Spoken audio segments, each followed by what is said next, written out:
पाहुयात आज दिवसभरातील मोठ्या टॉप 9 बातम्या। मुख्यमंत्री उद्धव ठाकरे आणि राष्ट्रवादीचे सर्वेसर्वा शरद पवार यांची उद्या दुपारी 12:30 वाजता सह्याद्री अतिथीगृहावर बैठक होणार आहे। बैठकीत राज्यात सध्या सुरू असलेल्या ईडी, आयकर आणि सीबीआयच्या कारवायांसंदर्भात चर्चा होण्याची शक्यता आहे। राष्ट्रवादीचे अध्यक्ष शरद पवार यांनी केंद्र सरकार विरोधात रणशिंग फुंकलंय। ईडी सीडी लावा, हे सरकार 5 वर्ष हटणार नाही, त्यानंतर देखील हे सरकार निवडून येईल असा विश्वास देखील शरद पवारांनी व्यक्त केलाय। ईडी सीडी सीबीआय काय वापरायची ते वापरा। महाराष्ट्राच्या जनतेनं या ठिकाणी उद्धव ठाकरेंच्या नेतृत्वाखालचं सरकार हे या ठिकाणी दिलेलं, तुम्ही किती प्रयत्न केले तर ते सरकार 5 वर्ष काम करणार। सरकार पाडण्यासाठी मोठा मासा गळाला लागतोय का हे भाजप पाहतंय, त्यामुळे आधी अशोक चव्हाण, भावना गवळी, आता अजित पवारांविरोधात षडयंत्र सुरू असल्याची टीकाही पवारांनी केली आहे। सगळ्याचा उपयोग करून इथे सरकार फिरत नाही म्हणजे आता जरा मोठ्याला हात लावू आणि म्हणून अजित पवारांच्या भोवती काही सापडतंय का काय, आणि म्हणून त्यांच्या कुटुंबाच्या मुलींना आज या संबंधीच्या चौकशीसाठी बोलवलं जातं। 2024 मध्ये ईडी सीबीआय तुमच्यावर उलटू शकते असा इशारा शिवसेना खासदार संजय राऊतांनी भाजपला दिलाय। हे काय ED, CBI, income tax, NCB ही जी काही तुमची हत्यार आहेत ती तुम्ही आमच्यावर चालवता, पण 2024ला ही हत्यार तुमच्यावरती उलटू शकतात। काही नेते गांजा मारून वक्तव्य करतात, त्यांची नार्को टेस्ट व्हायला हवी असं वक्तव्य शिवसेना खासदार संजय राऊतांनी केलंय। जे काय महाराष्ट्रामध्ये किंवा देशामध्ये गांजाचं पीक जास्त निर्माण झालं आणि काही लोक गांजा मारून काम करतात, हे दिसत आहे। भाजपा नेते किरीट सोमय्या यांनी पुन्हा एकदा उपमुख्यमंत्री अजित पवार यांच्यावर निशाणा साधलाय। त्याचबरोबर शरद पवार यांच्यासह पवार कुटुंबियांना सोमय्यांनी थेट आव्हान दिलंय। अजित पवार यांनी महाराष्ट्रातील 12.5 कोटी जनतेशी बैमानी केली की आपल्या बहिणींशी बैमानी केली असा सवाल सोमय्यांनी उपस्थित केलाय। पाटील, नीता पाटील मेहुणे म्हणजे बहिणीचे यजमान मोहन पाटील पार्टनर आहे। मग अजित पवार साहेब, तुम्ही बेईमानी महाराष्ट्राच्या 12.5 कोटी जनतेची केली की बेईमानी आपल्या बहिणीची केली?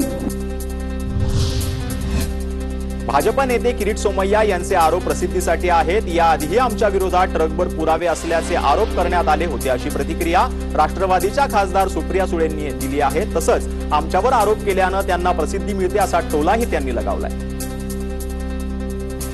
सरकार नाहीये आणि या देशात कोणी काही करत असेल तर त्याची चिंता व्हावी, आणि जेव्हा आपण काही करत नाही आणि आम्हाला तर आरोपाची 50 वर्षाची सवय आहे, आमच्या तर विरोधात ट्रक भरून पुरावे होते, काय झालं सगळ्या गुन्हा महाराष्ट्राने पाहिले।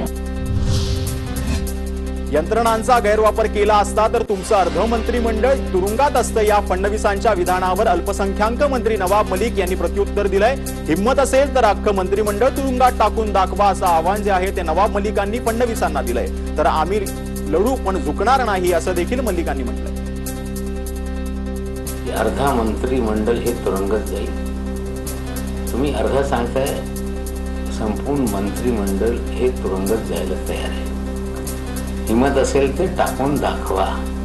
महाराष्ट्राची जनता हे दिल्लीच्या तख्तासमोर कोणाला झुकतं हे बघू इच्छित नाही।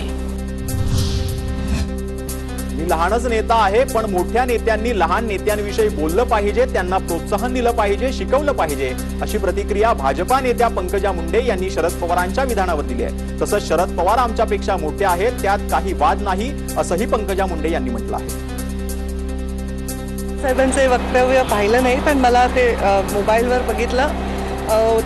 त्यांचं बरोबर आहे, मी एवढी मोठी नेता नाही, मी लहानच नेता आहे, पण मोठ्या नेत्यांनी लहान नेत्यांविषयी बोललं पाहिजे, त्यांना प्रोत्साहन दिलं पाहिजे आणि त्यांना शिकवलं पाहिजे, असं माझं म्हणजे असं मी शिकलेली आहे। आता पाहूयात राजकीय टॉप 9 बातम्या। भाजपा प्रदेशाध्यक्ष चंद्रकांत पाटील यांनी एका कार्यक्रमात बोलताना शरद पवार यांचा एकेरी उल्लेख केला। यावरून आता आमदार अमोल मिटकरी यांनी एका शायरीद्वारे चंद्रकांत पाटील यांच्यावर निशाणा साधलाय। तसंच शरद पवार हे जेव्हा संसदेत होते त्यावेळी हे महाशय चड्डी आणि टोपीत होते अशी टीकाही मिटकरींनी चंद्रकांत पाटलांवर केली आहे.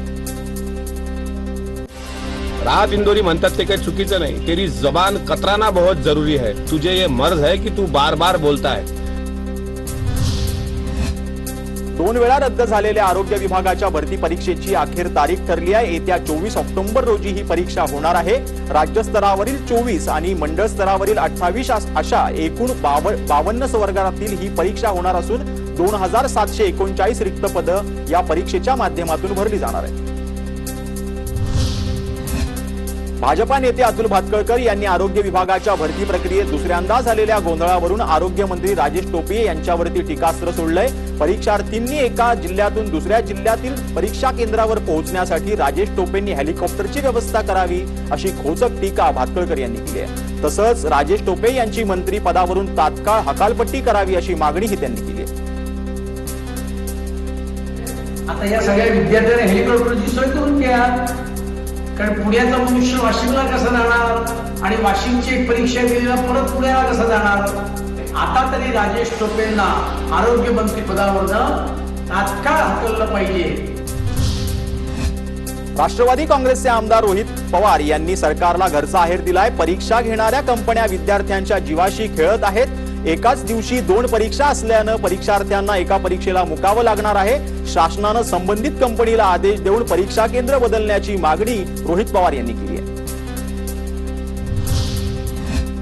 ठाण्यात शिवसेना नेते रामदास कदम यांच्या समर्थनार्थ कोकणाचा ठाण्या वाघ म्हणून बॅनर लावण्यात आले. कालपर्यंत राडा झाल्यानंतर आम्हाला फोन करणारे लोक आज आमची सुपारी घ्यायला निघाले आहेत. त्यांना पुन्हा एकदा आठवण करून देतो, बाप बाप असतो असा मजकूर बॅनरवर छापण्यात आलाय. भाजपा खासदार उदयनराजे भोसले यांनी चला सातारा घडूया या कार्यक्रमामध्ये युवकांसोबत संवाद साधला. त्यावेळी त्यांनी तुफान डायलॉगबाजी केल्याचं पाहायला मिळालं. बार जो मैंने कमिटमेंट कर दी तो मैं अपनी खुद की भी नहीं समझता.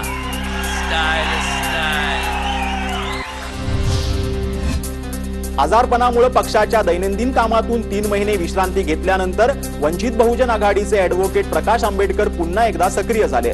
ठाकरे सरकारमधील राज्यमंत्री बच्चू कडू यांनी वंचितचे अध्यक्ष प्रकाश आंबेडकर यांची भेट घेतली. प्रकाश आंबेडकरांच्या प्रकृतीची त्यांनी विचारपूस केली आहे.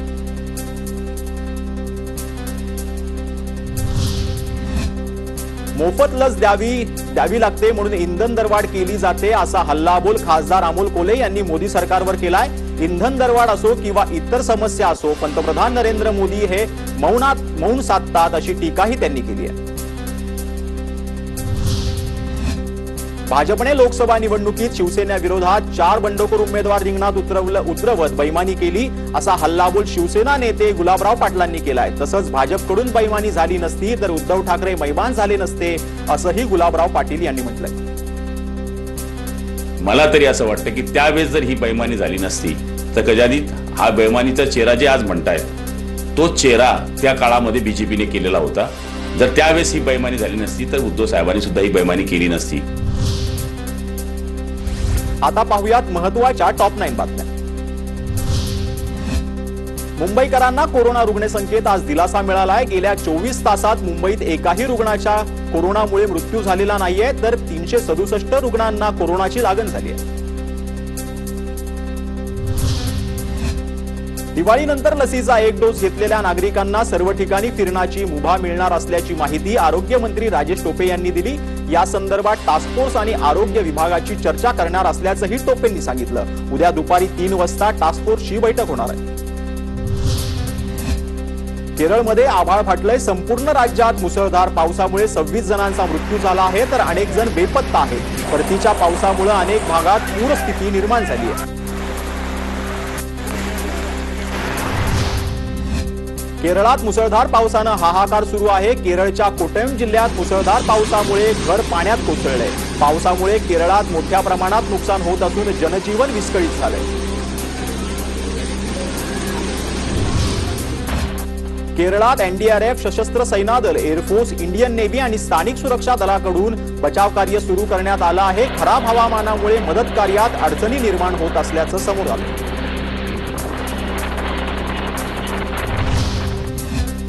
मुसळधार पावसानं दक्षिण आणि मध्य केरळमध्ये दाणादाण उडवली आहे. जोरदार पावसामुळे पूर आल्याच्या घटना घडल्या आहेत. जमीन खचल्याच्या घटना देखील समोर आल्या आहेत. तसंच घरांचंही मोठं नुकसान झालंय. हिंदू राष्ट्राच्या मजबूत बांधणीसाठी गुरुमा कांचनगिरी आणि जगद्गुरू सूर्याचार्य उद्या राज ठाकरेंची भेट घेणार आहेत. दरम्यान राज ठाकरेंमध्ये बाळासाहेबांची छबी दिसते. त्यांनी भाजप सोबत जायला हवं असं वक्तव्य कांचनगिरी यांनी केलंय. जिल्हा बँकेच्या निवडणुकीत भाजपच्या खासदार रक्षा खडसे मैदानात उतरणार आहेत. राष्ट्रवादी काँग्रेस पक्षानं भाजप सोबत जाण्यास नकार दिल्यानं भाजपा स्वतंत्र लढणार आहे. भाजपच्या या निर्णयामुळे राष्ट्रवादी काँग्रेसचे नेते एकनाथ खडसे विरुद्ध भाजपा खासदार रक्षा खडसे अशी लढत पाहायला मिळेल. नाशिकच्या इंद्रानगरमधील एका ढाब्यावर पोलीस असल्याचे सांगून एका व्यक्तीनं गोंधळ घातला. यानंतर या बोगस पोलिसाने हॉटेल मालकाच्या मुलाच्या अंगावर कार घालून त्याला फरफटत नेलं. हा सर्व प्रकार सीसीटीव्हीत कैद झालाय.